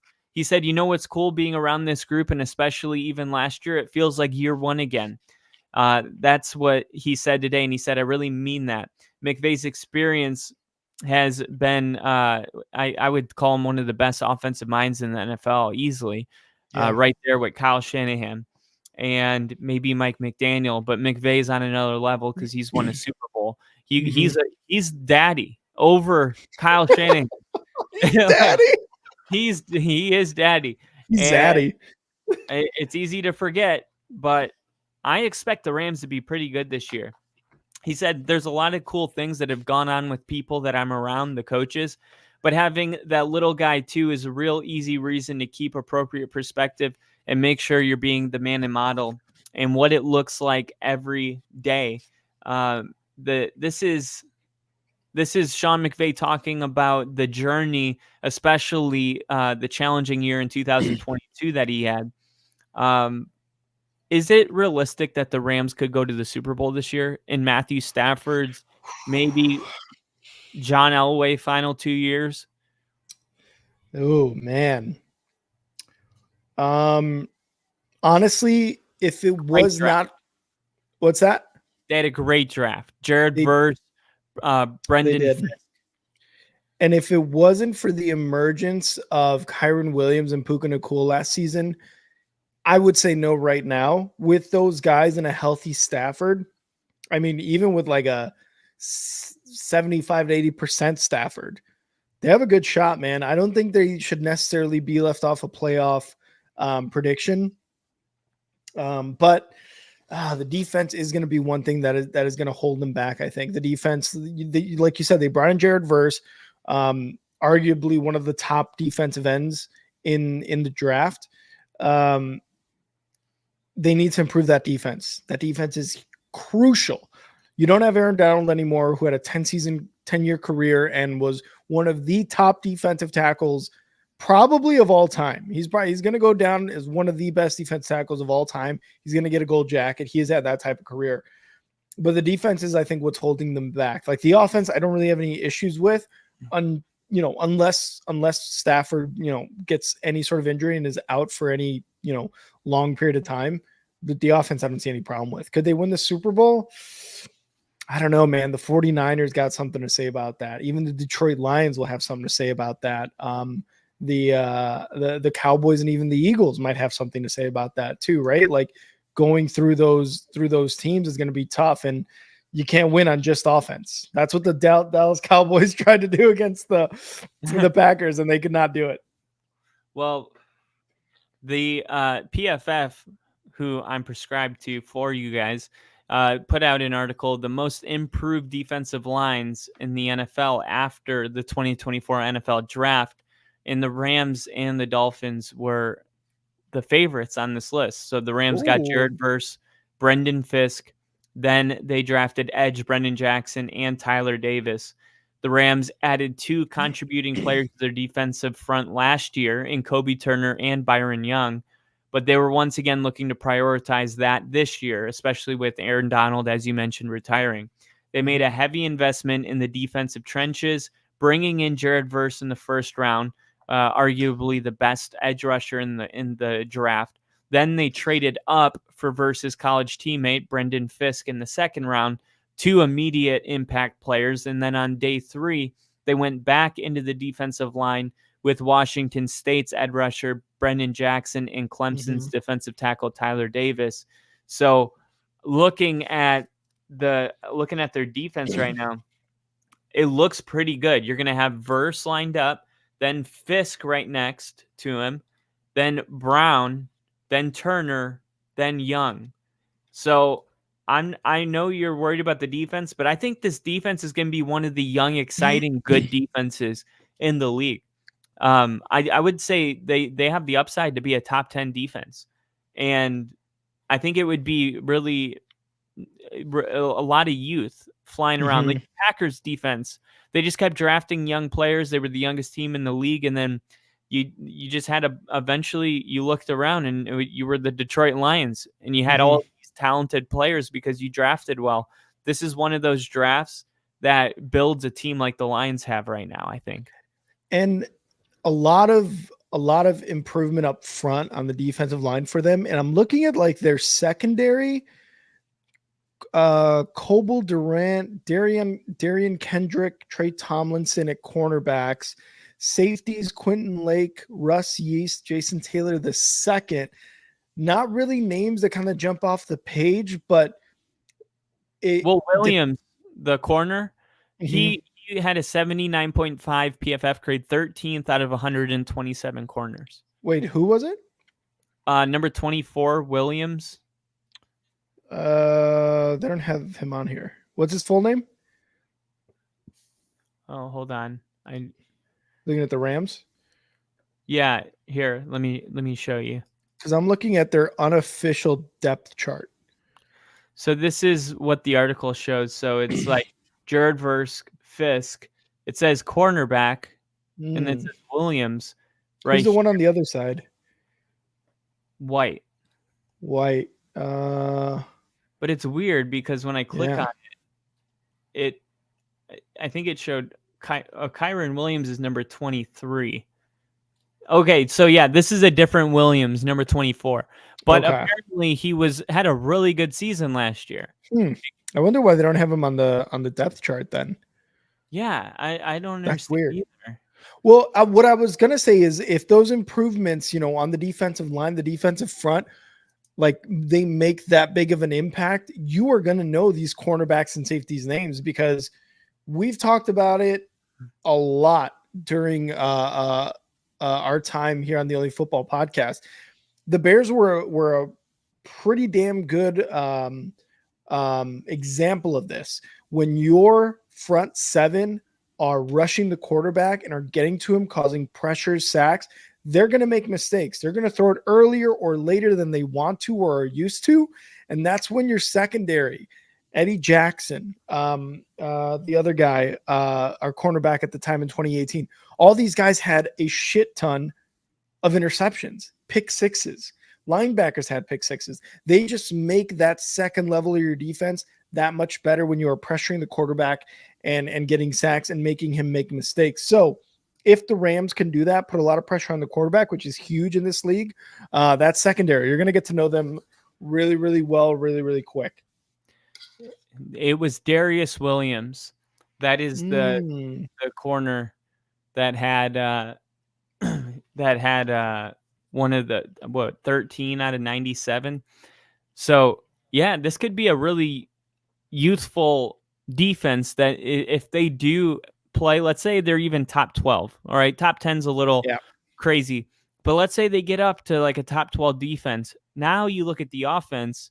Kyron Williams did really well. Matthew Stafford healthy. Puka Nacua and Cooper Kupp both still playing at elite levels. Oh, now I'm seeing it. Yeah, now I'm seeing the names that you're talking about, Darius Williams and Tre'Davious White. But yeah, sorry, go ahead. So I think the upside right here is I mean, I think they could win the Super Bowl.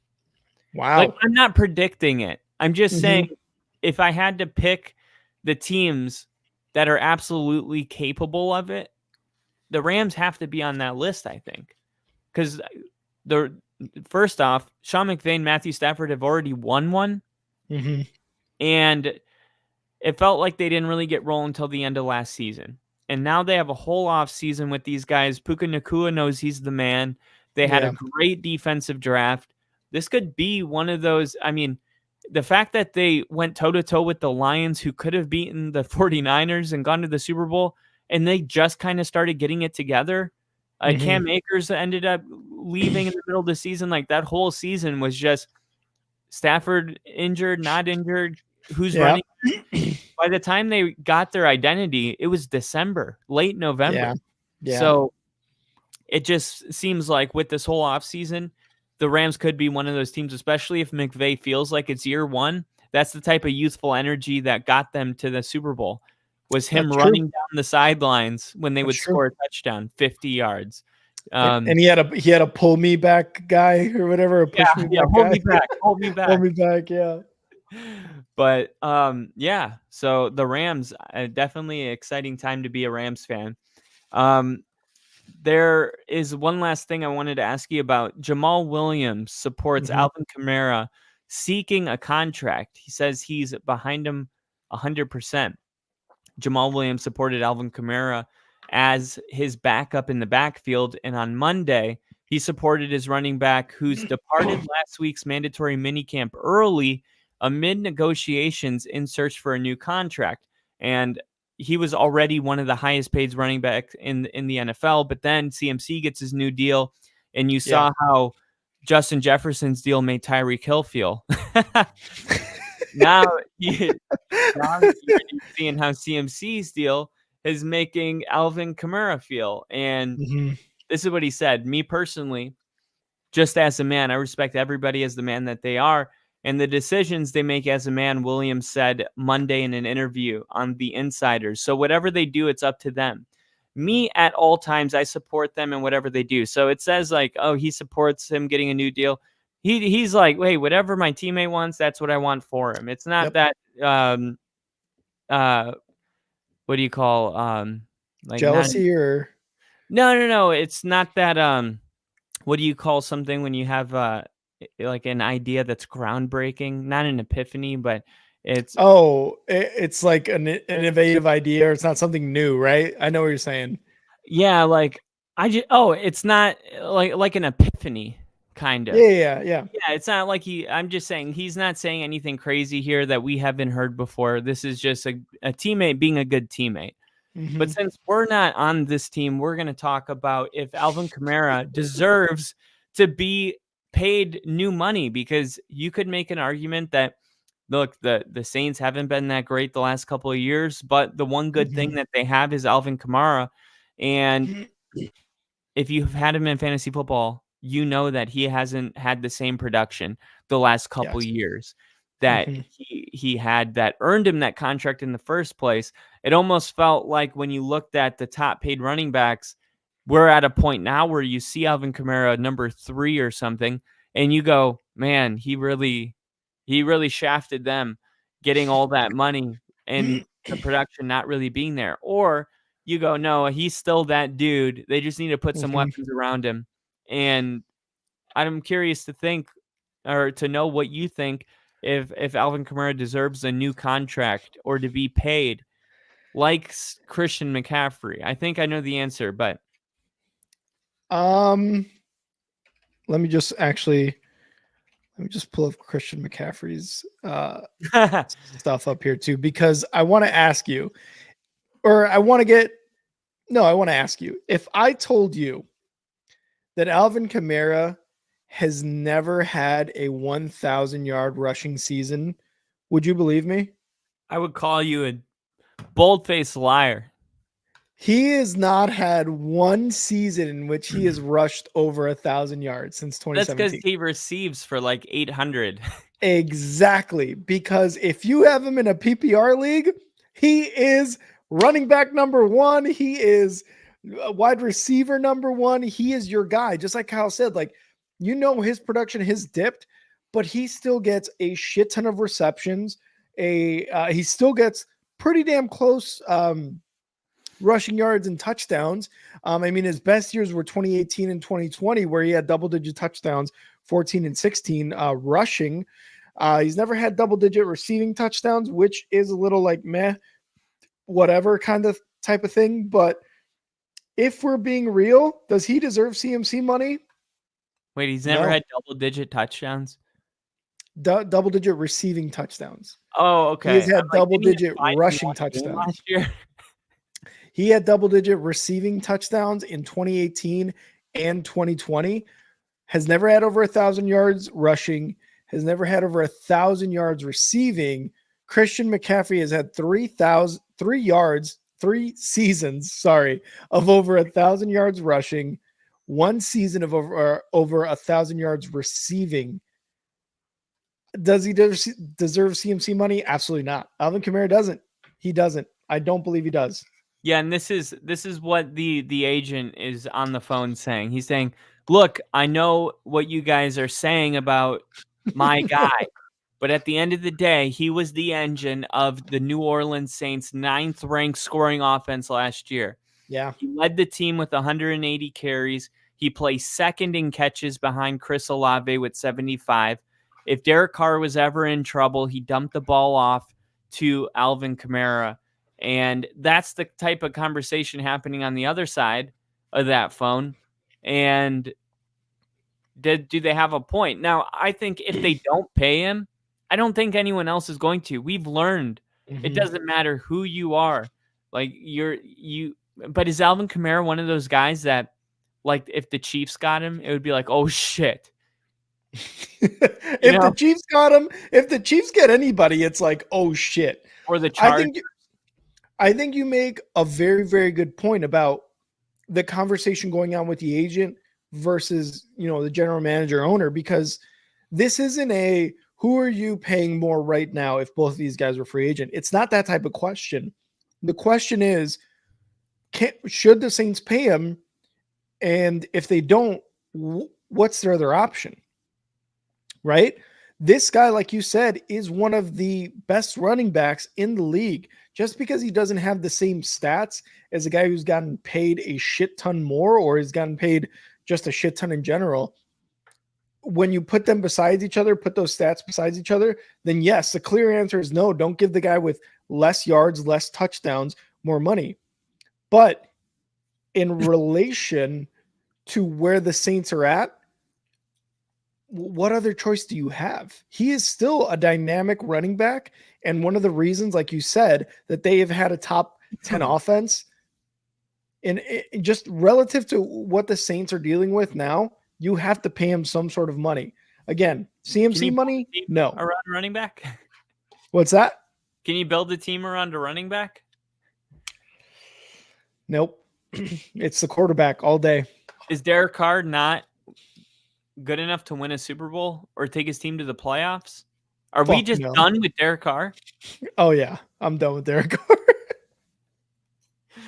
What do the Saints do? They have the same head coach. They're going in again with Derek Carr. Alvin Kamara wants to be paid like CMC. I just feel like that whole situation it's purgatory. It's like they're not bad enough to tank. They're not good enough to get the job done. Derek Carr, though, he had one bad year. He had good seasons with the Raiders. Like he was better than people think. From somebody that was in the AFC West watching him very closely, Derek Carr is a boring trailer, but a really good movie.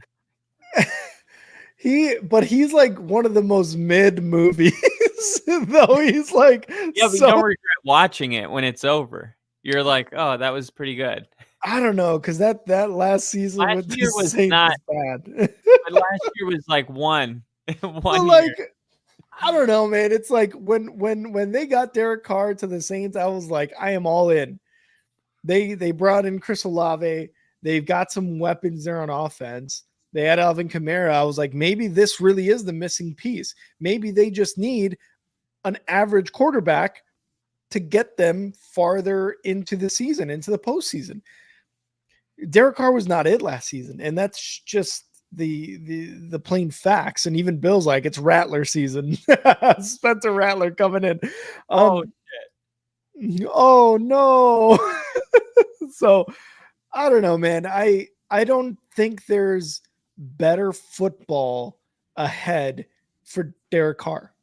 I don't think there's anything better than what he's already accomplished. I really don't. dude, I really hope our podcast doesn't get big enough where the players watch this show. And then I don't That's the think point. the future is bright for Derek Carr. I don't think it gets better. I just hate for him to turn it on and be like, God, these guys are dicks. I'm gonna look it up right But now. at least Derek the Carr. culture. What'd you say? At least what? At least they're honest. You know, that's one thing. Let's One look. thing that we are not paid to say anything. I want to give you probably his best year. I'm gonna go Let me with. guess it. Go ahead. I'm gonna say, I think 2019. I think 2018, 2019. Okay, so 2019. Let's look at 2019 first.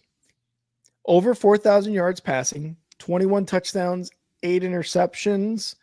It doesn't say his record here. QBR of 64, which I think is kind of standard. 2018, over 4,000 yards. We're talking like, when I say over 4,000, it's not over 4,100. We'll say that much. 19 touchdowns, 10 interceptions. You might What as well I- give us the exact number. I know, right? What I think his year was, I'll be honest, what I think his best year was actually 2015. Wow. He was 13 yards away from 4,000 yards passing, 32 touchdowns, 13 interceptions, a 91.1 rating, but a QBR of 43.1. 2019 and 2020, he was over 100, a rating of over 100. But in terms of touchdowns and yards, maybe 2015 was his best season. I mean, he had 4,800 yards in 2021, but he had 23 touchdowns, 14 interceptions. So Yeah. I don't know, like a lot of yards, but like interceptions, touchdowns, like that is huge. It's like a lot of yards, but with who? Exactly. Darren Waller. Yeah, I think Derek Carr could have. I don't know. It's hard to play at a 4,000 yard, like to consistently throw for the high 3,000s, 4,000. It's difficult in the NFL, and I think if you become one of those guys that has proven that you can get them that kind of production, you're always going to have a starting job in the league. It's just, do you feel like you have a chance to win a Super Bowl? Probably not. And honestly, like if in 2021, I want to be clear, in 2021, you asked me, would you want Derek Carr on the Bears? I would have said absolutely. Fucking hell yeah. Bring him to the Bears, because the Bears, all they need is average quarterback play. He would have probably broken all the records the Bears quarterbacks have, honestly. But no, man, I just think all his best football is behind them. He would have been the best quarterback since Rex Grossman. Not since Rex Grossman. Don't you disrespect Jay Cutler on the Bears. Okay. Jay Cutler, do you think he would have been the best quarterback since Jay Cutler? Yes. I don't know. What about Matt Barkley?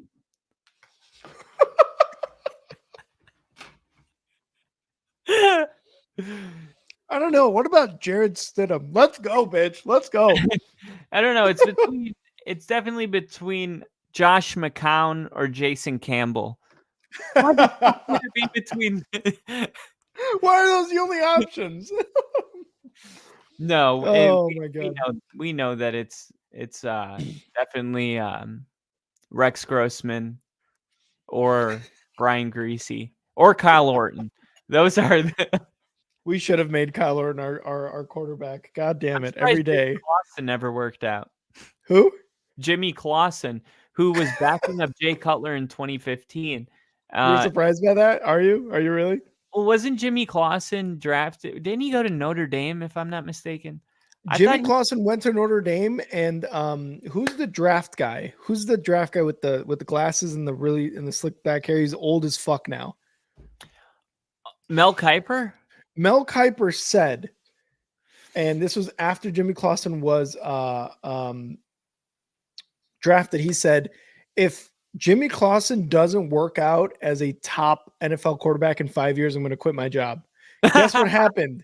Jimmy Clausen did not work out as a top NFL quarterback, and Mel Kiper is still doing the same fucking job he had when he called that. So I just want to put that out there. Yeah, it's like people when if the guy they're voting for doesn't win, they're like, I'm out of here. If my person and then go to Canada, it's like, okay, just go like there 2 years now. later, they're like, actually, America's not that bad. I think I'll stay. I make a lot more money here.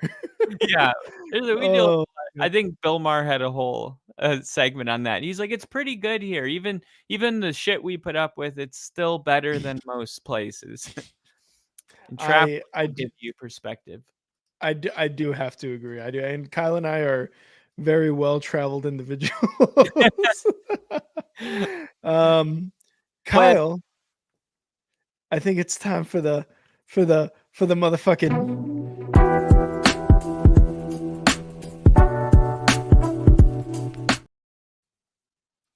I want the beat to go on a little longer. Hold on. All right, fine. All right.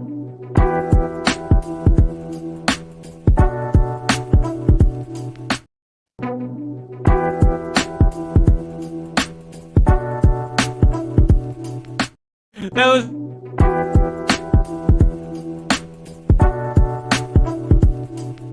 perfect. Okay. Oh God. Thanks. Hopefully you guys like new chive opener. I'm really excited for these chives because no, you're not. You've been following me on Twitter, then you've been seeing this. I won't say anything. I'll just hit play. Here we go. Like, do you have national stuff being said about the team and coaching lists? Like, do you have a separate compartment for like a middle finger, like a personal middle finger? No, I think that I have two middle fingers. I've gotten better with age not using them. And I think it's more, and I would say this has changed for me. It's more inward focused relative to our own team and what we're doing relative to, as you get older in this, you don't waste the calories on certain things that I might have, back in 06, 7, 8. Because he's old as fuck. You play a lot of video games, but you got X amount of battery life and energy, and you try to use it where you think it's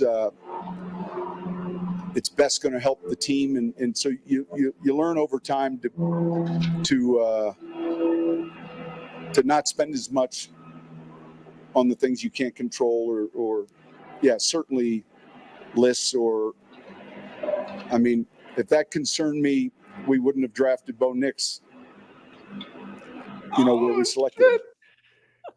Oh shit. Now, if you're joining us right now and you missed last week, there was a moment we had on the podcast that is going to be clipped and probably put in an important video somewhere this year. And what I said was, how would you like to suck my balls, Mr. Garrison? I said, how would you like to suck on my balls, Mr. Garrison? Mr. Garrison. No, but what I said was, if the Broncos don't win more than they're 5.5, they're the second worst team projected to only win 5.5 games this year. I said, if they don't win more than 5.5 games, I will take a Patrick Mahomes jersey and I will frame it in the backdrop of my podcast for an entire season. And not only a day later did I see that the media asked Sean Payton. Now, this number 5.5 came out months ago. So I found the timing just seemingly perfect. But the day after I said that, they asked Sean about the 5.5, and that's the clip you saw. I have 2 middle fingers. So he also goes on to talk about how it's important not to waste your energy on things you can't control. He took a long time to say that. And He did take a long time to say that. all of his press conferences are like that. I'm like, this dude's so high. He's like, every word matters. But yeah, Rick, after seeing my reaction to the 5.5 and seeing Sean's reaction, do you believe that it's even possible that Denver wins less than 5.5? Is it possible? Yes, No. it is. It is, Kyle. I'm sorry. Vegas has a difficult time being wrong. They are good at what they do, and we've talked about it. The lines are at a certain number because Vegas said so, and if you go against the house, you're probably going to lose. Is it possible? Yes. Is it probable? I don't know. I would still say that the Broncos have a better chance of winning the over of 5.5 than losing under 5.5. I don't know again if they're better than 8 games like they were last year in terms of wins. I just don't think they're a 4-win team. I don't think they're a 4-win, 5-win team. The division's going to be still pretty tough. You got to worry about the defense for the Raiders. You got to worry about Jim Harbaugh and the Chargers and Herbert. And of course, the Chiefs are always going to be top dog until they're not. Right. So that's going to be difficult. But is it a possibility? Yes. I do think they're better than 5 games, though. Well, then you're taking the same bet I am. And I'm a large. Yeah. I'm a large. So if you like the shirt and you want to keep it, I understand. If you want to give it to me, I'll wear it all the time. So But yeah, dude, because I support you and your team, I'm hoping they win over 5 games. I don't think they're worse than 5 games or 5.5. Is it possible? Yes, but I don't think so. Yeah, kind of how you feel about the Chiefs. Like, they're top dogs until someone says so. Sean Payton's a 7-8 win team until proven otherwise. Until they're not. Yeah, until they're not. Yeah, 100%. 100%. Angel, Celtics are NBA champs. Congratulations. Congrats, Angel. Banner 18 for the Celtics. They are a top team in the NBA. The Boston Celtics have won the finals. They're the fucking winners. Jason Tatum did it. Oh, well, thank you guys so much. Everybody who tuned in today on this stream, make sure to hit that like button, whether you're on YouTube, whether you're on Twitch, or whether you're on X. Again, we're going to try to figure out the membership situation. We're going to get that back on track because you guys deserve the perks, the emojis, the polls, the shout outs, all that stuff. You guys deserve it for giving us money and for giving us hope that, again, this will one day be our jobs all day, every day. So we will get that figured out. But until then, again, thank you guys for tuning in so much. If you want to go follow us on X, you can go follow me at And Now Rick. You could follow the Only Football page as well at Only Football Pod, and you could follow Kyle NFL with Kyle. You can also follow us on our YouTube pages at Yo I'm Rick and Kyle at Kyle Kitzman. Again, go check out Kyle's page because he's doing a lot of cool shit with the Denver Broncos community. So definitely go check that out. And of course, follow us on subscribe on YouTube, on Twitch, and on X.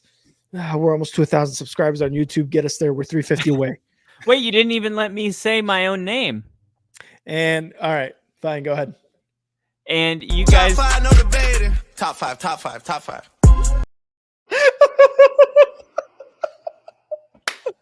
Yes. no, dude. Okay, so you guys need to know that last week I told Rick, I was like, you could just say my name. You don't always have to pass it to me. And then he says my name, and I'm like, to fuck with him, I'm going to ask him, hey, why didn't you let me say my name? And right when you were going to explain yourself, I was going to hit top 5. I thought you were... Bill's like, I knew it. I fucking knew it. I thought you were going to be like, because last weekend I was going to top 5. And you did it on me. Wow. Bitch. That's an Uno reverse card. Oh, the biggest Uno reverse card. Oh my God. As soon as you said that, I knew you were fucking with me too. And I was like, all right, go on and say it. Oh man. Yeah, we've been doing this too long. Oh God. We have fun. We have fun. You knew. See, if this was like our second episode, that would have worked. You would have been Oh, guys, thank you guys again so much for tuning in, and we will be back later this week, more than likely on Thursday. But again, if shit comes up, we got to put it on the back burner for a bit. But more than likely, we will be back. We will be back on Thursday. Kyle's doing a lot of interviews on his YouTube page, though, so make sure to go check that out with Broncos Country. It's always fun to get their perspective on the team moving forward. Kyle, you got anything else before we get out of here? No, there was one that I was gonna recommend that you guys check out. It was like just it was so cool because they say, oh, you might actually make some friends doing this. And I was like, yeah, probably not. I don't know if I will. I just was like, I don't know. I'm just interviewing random people. It's hard to know if they'll be your friend or not, but I'm not really looking for friends either. I'm looking for Bronco interviews, but I'm open to it. For love. I was like, but I'm not like against it or anything. And I interviewed this guy, episode number 7. I think Bill was the only one that saw it, maybe because I just clicked on it and I see his comment. So it was really cool. It was with this guy that grew up in Colorado. His grandfather was he rode bulls, and he was like a legend in the community. Like they named like a road after him. And his family is like got connections with the Broncos. And I was talking to him about moving to Tennessee and never living in the country before, because he was, that's super country, living in those parts of Colorado and bull riding and stuff.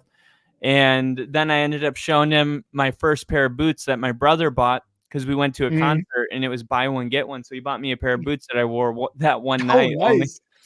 And I was like, dude, let me show you the boots I just got. And he was like, it's a big step, your first pair of boots. And it was just like it was such a great conversation. And I'm definitely going to have him back on, but definitely check that one out. I think that one's probably one of my favorites. Number 7. You said episode 7. So go check that out, guys. But other than that, again, thank you guys so much. Celtics win the NBA championship, and we are one day closer to the NFL season of 2024 and season 3 of the Only Football Podcast. Every time I watch the intro of us watching games, I'm like, I cannot wait for that. I know those moments again. Those are the best, dude. How many days away is NFL kickoff? I want to say 80 days. 3. Damn it, I was close. 80 days away 80 from days away. Chiefs Ravens. Let's fucking go. All right, guys. Thank you guys so much for being on here, and catch us later this week. Kyle, always a great time, brother. Always a good time.